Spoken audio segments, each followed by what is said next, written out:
तर येथे traffic jam झाली आहे. बल्लाळ साहेब, हे बघा, नागरिकांमध्ये तुमच्याविषयी चर्चा चालू आहे. मिस्टर बल्लाळ साहेब, जगामगान मला बघा असे आहेत का? जी सुभाष होतो झाली ट्रॉफिक जाम. आपण पाहू शकता तिथे ट्रॉफिकला कर्मचारी नाही.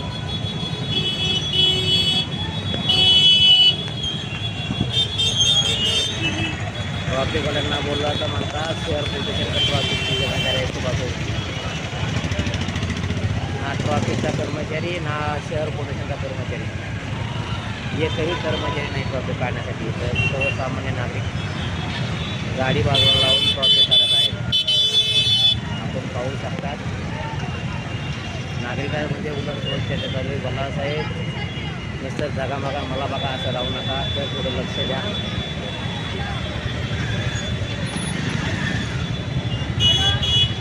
आपल्या आजीमध्ये गुटखा पकडला जातो, 2 नंबरचे धंदे चालू, त्याच्याकडे थोडं लक्ष द्या.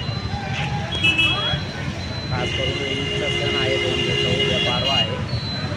शहरामध्ये असे ट्रॉफिक जाम होत आहे, त्याच्यामुळं जनसामान्यांना त्रास होत आहे. तरी या गोष्टीचं लक्ष आपण द्यावा